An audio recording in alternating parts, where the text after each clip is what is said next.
Our sentence feast every year, we have themes. Every day we have a theme. Yesterday was on mercy. Today is two things. One is youth and the other is hope. So youth means anyone between, until the age of 40 are called youths. Youths, just hold on 1 second. I have an important message for you. But before that, I notice, as usual for St. Anne's Feast, there's a lot of people who come here who are not from the Christian faith. So let me just explain this part of the gospel reading in a very simple way. Basically, there were two people, two women. They were actually friends of Jesus, and Jesus was visiting. Martha invited Jesus into the house, and she started preparing her meal and doing all of that. She was serving God, but she was doing it in this way. While, on the other hand, Mary decided to just sit with Jesus and spend time listening to him. Of course, after a while, Martha got a bit irritated and she started complaining. Why is this? Why is she sitting down? Why is she not helping me? I'm slogging here in the kitchen. But first time I read this, I was a bit surprised actually, because Jesus said, something? Mary got it right. Mary was right in sitting down with me. A lot of people misunderstand this reading. Jesus did not scold Martha. Jesus did not say, oh, you have done something wrong. He didn't rebuke her. All he said was, Mary has taken a better path. Because she took her time. The first thing she did was to sit down with Jesus. And that's what he's asking us to do today. To sit down with him, with all the things. Martha had a lot of important things to do. Somebody has to cook. Think about it. If Jesus were to come to your house today and you see that he is hungry, won't you run into the kitchen and try and prepare him a meal? That's exactly what Martha did. And the way he calls Martha, oh, Martha, Martha, my sweet little Martha, it is so full of love. He was not scolding her. He knew that she had work to do. But what he is saying today is, whatever it may be, when God comes to you, when God is there, you drop everything and you spend time with God first. Your priority must always be God. That's what he's trying to say. That's exactly what he's trying to say, because he understands we have work to do. He doesn't expect us to drop everything and just sit in the church whole day long. That's not what he's saying. But here's the thing. Some of us, we wake up in the morning. For us priests and deacons, we have to get up at about 5 o'clock. But most of us get up a little bit later, but the whole day is work. You get up, you mandi, obviously you brush your teeth, and then some of you don't even have breakfast, and it's become a habit.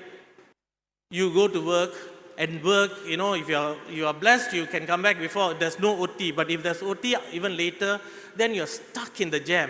And then you come all the way back, and then you mandi again, and then they eat, and there's a little bit of time left. Maybe you get to watch TV or something like that, and then you go to sleep. My question to you, my dear friends, is where is God in this picture? When did you sit down with Jesus like Mary did? Just for a few moments. Because what has happened is, all this is important, but it's not the priority. And what we have done is, we have taken God and we put him. We tell him he understands. Of course he understands. Like how he understands Martha, he understands. But he's still telling us, give me a little bit of your time. Not a little bit, the best of your time. Not when you're going to go to sleep, because you're going to sleep off. But whenever you have time, just give me that few minutes. And that will make a difference. Because if you go in this life like this, every day, day in, day out, grinding, rat race, my dear friends, think about what is going to happen to you. Not only your faith life, not only your spiritual life, but what is going to happen to you. Where will your hope be? Who do you depend on when things get hard? But this is the problem. This is where we are today. We go on life like this, and not only that, we teach our children this as well. As I said, young people, they are our future, but they are not only our future, they are our now. But we teach these children this lesson that, you can put God aside and you can go on, study. There are people who come and argue with us that, hey, my children cannot come for catechism class. Go tuition, admits, very important. Very important, I agree. But with all of this, without God, where will they go? Think about it. These children live I work with youths. I've been working for youths for years. These kids, they live in a world that is full of pressure, fast-moving world. Everything is quick. And not only that, the things they have to go through, their peer pressure is tremendous. We think, we had it, we know lah, we also went through it. I'm telling you, it is worse. Because back then, it was bad. We also had problems. Some of us will sneak out and go and smoke. But we wouldn't have done drugs in school. But today, that's a very real problem. I know personally of kids in school addicted to drugs. Addicted. Thank God the parents found out. This is the problem today. The same thing. Back then, remember, I'm sure all of you know about this. We all, occult is a very real thing in schools today. We used to play the spirit of the coin. Don't do it. It's bad. But you know something? They have something new now called Charlie Charlie. It is a very real thing, and it is much, much worse than the spirit of coin. You don't know what is Charlie Charlie? No problem. Call any school-going children, and they will tell you what that is. They live in a world where the world teaches them all kind of rubbish. Everything is okay. Everything is okay. You like whoever, no problem. Abortion is okay. You like that guy, you're a guy, no problem, it's okay. There is no limits. And unfortunately, we parents are also falling into this trap. We're saying it's okay, if you love him, okay, what? And that is the problem. And you want to send our kids into this world without God? We need to teach them how to sit at the foot of Jesus just for a while every day so that they can know who God is. But I'm not worried about the kids who are here today. My dear young people, these people who are here today, you do not have to worry much. Because you know why? They are already on the path. They are already on the path because they are here today. They could be anywhere. I know some of them came because the parents brought them here, but they are here. That is the truth.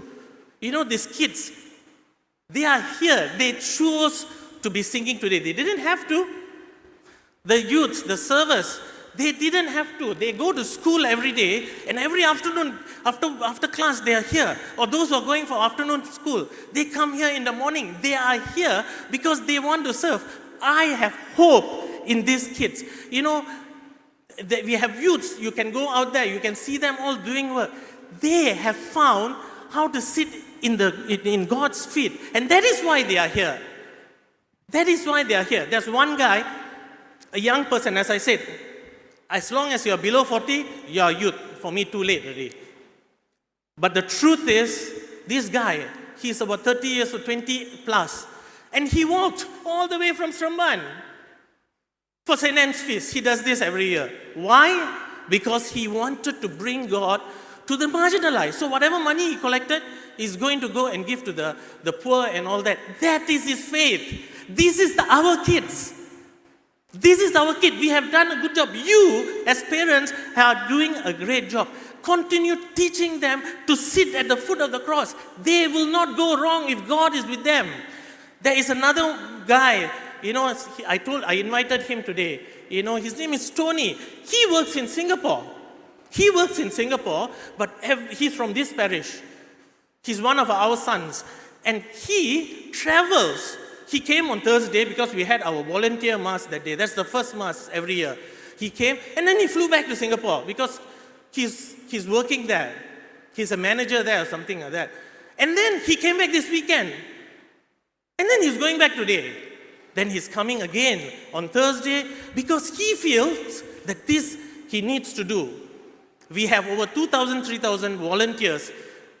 The world might say, what difference is that going to make? But he knows God has called him, and his presence here is a blessing. And the same thing, there's a lady, young lady, a doctor who comes for morning mass every day. Every time I see her, I'm filled with joy because she comes and she listens, and then she goes to the hospital, treats people, does her surgery. These are young people. That day I saw her and I thanked her, and she said, "Uncle, you know me since I was young." I don't remember, but I was feeling very good about that. And I thanked her. Do you know why? Because not only is she getting the blessing, she is a blessing to me and the rest of us here, because when we do the service of Mass, when we look at her, we are filled with joy also. My dear young people, you are a blessing for us. You are a blessing to this world. You are special. You make this world a better place. This world is a better place because you are here. Do not forget that. You bring hope to this world. So wherever you are in church, you are serving here, you are serving there, bring this God that you have, this hope that you have, and bring it into the world out there. This world needs this hope. You are our ambassadors. You are ambassadors of Christ. Bring this hope. Don't keep it to yourself. Bring the world, all of us, including me. Sometimes we get worried. Oh, the world is such a bad place. You're going to get spoiled. But today I'm telling you, I don't think God is worried. I think you are going to go out there and change the world. The world needs to be worried about you. Bring this God that you have in your hearts into the world. This world needs this God. Needs God in their life. They need the hope that you are bringing in their life. Because even in all these problems, all these pressures, you are still shining bright with God in your life. Remember that. And when you need it, your family is there for you. We, the priests, the deacons, we are here for you. The church is always open for you. But if it gets too hard, if it gets too tiresome, if it gets overwhelming, stop and sit at the foot of Jesus. That is your answer. Just stop and be with Jesus like Mary did. Sit there and He will show you the way. He will show you the way. Do not worry about that. My dear young people, not all of us have a vocation. But not all of us are called to be priests or deacons or religious or sisters or nuns. But all of us, young and old, no, not young and old, young and old, all of us are called to be saints. What is a saint? A person who is with God in heaven. And that begins now. That begins here. That is what He's trying to tell Martha. He's telling, don't worry about that. Anything can happen. I can go off now. And you would have wasted all your work. But if you spend time with God, you're already on your way to God in heaven. So let us all find time today and every day of our life to sit down in front of Jesus and be blessed. And when we have that hope, let's bring this hope into the world as the heralds of hope.